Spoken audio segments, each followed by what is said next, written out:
Bonjour Yana. Bonjour. Donc Yana Raymond. Oui, Voilà, on est chez toi, oui, dans ton univers. Donc je vois beaucoup de livres, hein. Il y a une très grosse bibliothèque derrière. Tu es une grande lectrice. oui. Oui, Oui, mais encore, je suis une grande lectrice. grande lectrice. Et donc tu as écrit Où se perdent les vents? Où se perdent les vents, donc, qui va paraître dans l'anthologie Tomber les voiles. Oui. Voilà. Et qu'est-ce que tu pourrais nous dire de ta nouvelle?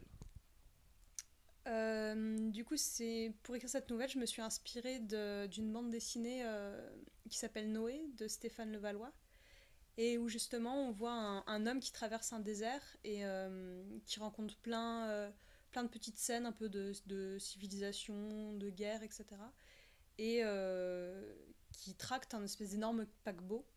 Et on ne sait pas d'où il vient, on ne sait pas qui c'est, on ne sait pas s'il arrivera jamais à trouver une mer ou quoi que ce soit. Du coup, je me suis inspirée de ces images-là. C'est une BD sans parole. Et du coup, ça permet de vraiment associer, Mhm. de développer son Donc tu imaginaire. as été chercher des images et tu les as retranscrits en fait Oui. Alors, avec tes l'histoire mots. est différente. Enfin, il n'y a pas du Ouais. tout le personnage féminin. Il y a...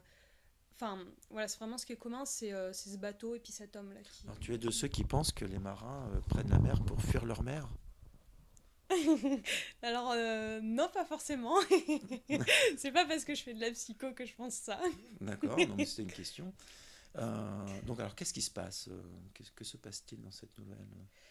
Euh, Alors, bah, justement, c'est un homme qui tracte une barque à travers un désert et on comprend qu'en fait, c'est quelque chose qui se lègue en quelque sorte. Enfin, c'est des voyageurs qui tractent cette barque et qui, à chaque fois qu'ils meurent, la lèguent à un autre voyageur. Et en fait, Il y a une transmission. voilà, c'est ça. Et surtout, c'est une sorte d'idéal, peut-être inatteignable, mais c'est vraiment l'idée, je vais poursuivre toute ma vie un rêve, et tant pis si j'y arrive pas, mais c'est la beauté de cet idéal-là. Mhm. Et c'est la rencontre donc, de ce personnage, et puis d'une femme qui a rien à voir avec ça, enfin, qui elle, c'est une guerrière, enfin, elle a des troupes, elle est sur le point enfin, De mener une de guerre. mener une guerre, c'est ça. Et elle va admirer chez cet homme-là, justement, cette poursuite de l'idéal. Découverte de la beauté, Ouais, finalement. en quelque Du sorte. beau. Hein, Parce qu'elle voilà. aussi, enfin, elle a son idéal à elle, en fait. Elle est Mhm. aussi très dure, très droite. Enfin, il y a quelque chose d'absolu aussi chez elle, et donc c'est la Mhm. rencontre de ces deux absolus en quelque sorte. Alors tomber les voiles, tu as découvert cet appel à texte comment et donc comment tu en es venu à élaborer cette réflexion et cette écriture? Alors en fait, je lis pas mal de fantasy, j'aime beaucoup, mais jusque-là, je m'étais pas autorisée à en écrire. Enfin, peut-être parce que j'étais trop impressionnée, je pense. Et, euh, et en fait, depuis un an, j'ai dit, bon, en fait, j'aimerais bien pouvoir écrire un peu ce genre-là. Et j'ai commencé à chercher des appels à texte parce que j'aime beaucoup le principe de la contrainte. J'arrive beaucoup plus facilement à écrire sous contrainte en fait que de me dire bah ça y est je peux écrire sur ce que je veux, et en fait généralement je bloque parce que j'ai pas d'échéance, voilà, parce que c'est trop large, donc et j'ai beaucoup aimé le principe aussi du vote du public. J'ai trouvé ça très démocratique, et plutôt que ce soit vraiment un jury de trois personnes Oui, ça qui... c'est un peu le principe de la collection, Voilà, c'est ça de m'a bien plu. consulter en fait les lecteurs par rapport aux prochaines publications. C'est-à-dire que notre volonté c'est que le lecteur ne soit pas qu'un simple consommateur, mais qu'il participe lui aussi au processus créatif du livre Mm. et donc qui participe au processus créatif de sa propre culture. Donc c'est pour ça qu'on a créé je veux dire, ce système où en fait il est consulté et en fait où il devient en fait en quelque sorte facilitateur euh, pour un auteur, donc où il va faciliter justement un auteur à accéder justement à la publication. Donc, donc il devient en même temps, j'allais dire, je trouve plus le mot, donc prescripteur.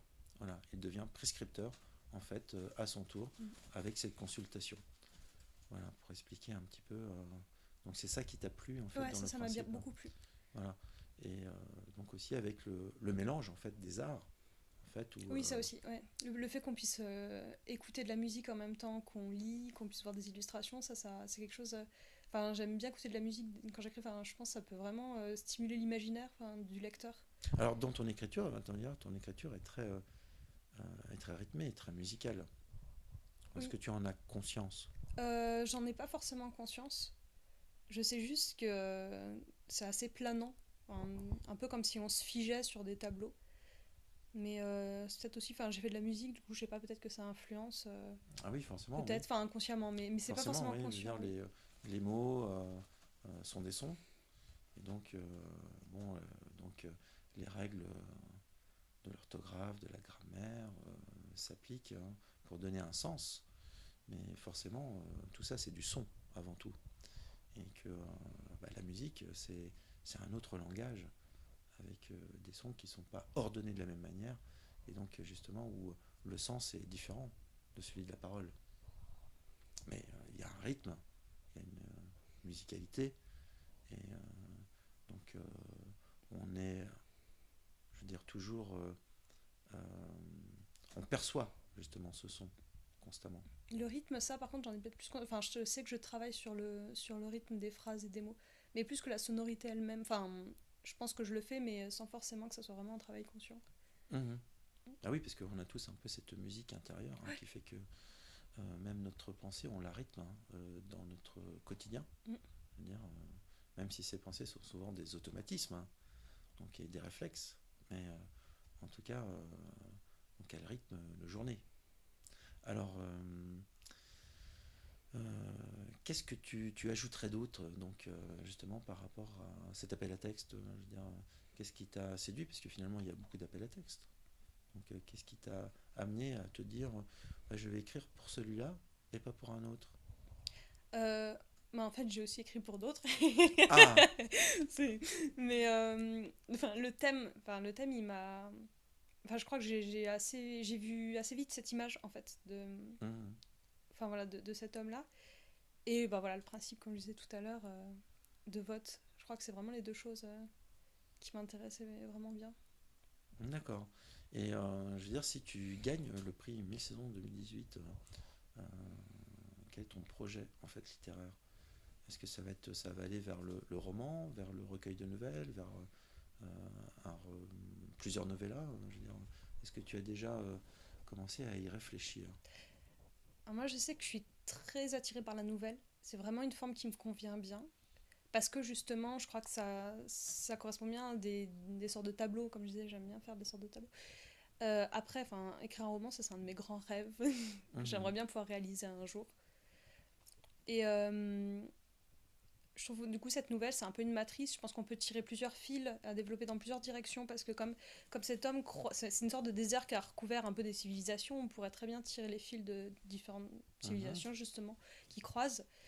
Et surtout, pour moi, ce qui est important, c'est les personnages féminins, présenter des personnages féminins forts et qui sont pas assujettis à leur physique ou à leurs sentiments. C'est ça, c'est-à-dire que dans ta nouvelle, en fait, tu élabores une espèce de voie de communication, comme aurait pu être la route de la soie, où finalement, à travers un commerce, en fait, c'est les cultures qui voyagent, les langues qui voyagent, les hommes qui voyagent, et ces hommes croisent des femmes sur le bord de la route, Un petit peu, ouais. et puis que finalement, ils ont besoin un peu aussi, ces peuples et ces tribus et ces cultures que ces hommes traversent, ont besoin d'un petit peu de ces gènes à lui. Euh... J'ai pas très bien compris. Bah, C'était très très beau, hein, mais je me suis en laissée emporter fait, par la musique, justement. oui, oui. En fait, ce que je disais, c'était que, justement, tu parlais donc d'un parcours en fait où ton héros croise des civilisations, des cultures, des tribus. En fait, qu'il y avait cette notion de route de la soie, Oui, tu j'ai vois. entendu. En fait, tu vois, où soie, je veux dire, on peut le voir sur plusieurs sens. Hein, je veux dire, c'est voilà. Mais en tout cas, il va de l'avant, justement, où il travaille derrière lui son passé, donc ce qu'il a été, et que finalement, à travers sa rencontre, ça donne lieu à des échanges commerciaux, des échanges culturels, mais aussi des échanges de gènes, Oui, parce qu'il va croiser des femmes sur sa route. oui. Après, c'est pas vraiment du voyage initiatique. parce que mes personnages sont assez figés en fait quand même dans Mhm. comment dire ils ont un but enfin Ils sont pas psychorigides, hein. non non non non mais il y a pas vraiment enfin ça raconte pas une Oui. évolution justement parce qu'il Mhm. y a un parcours avec des obstacles etc. Mhm. C'est vraiment l'idée oui d'une scène qu'on fige et on voit à Mhm. ce moment-là en fait quelle est la réalité quel est l'état Oui, c'est d'esprit vrai que voilà. dans ta nouvelle, il y a beaucoup de poésie, hein. J'ai beaucoup aimé justement cette poésie de l'instant, de l'immanence en fait, où bah, l'être se découvre petit à petit, je veux dire, au fur et à mesure en fait, où il fait des pas en fait vers cet inconnu et cet indéterminé. Oui tout à fait. Voilà. Donc, bah, Johanna, qu'est-ce que tu aimerais dire aux lecteurs alors? Est-ce qu'il y a quelque chose que tu aimerais leur dire? Euh, je sais pas. Bah, votez pour toi. Qui vote pour toi?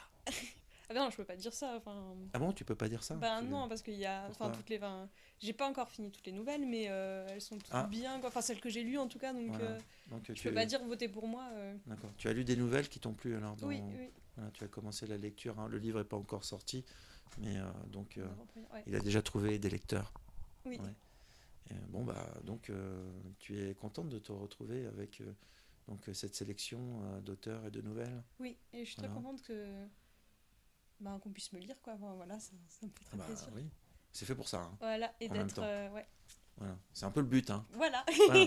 Le but c'est d'être lu, hein, pour partager un certain rapport au monde, Mm. un certain rapport au monde et, et en fait elle est là, hein, je veux dire la communication, voilà, on se partage. Mm.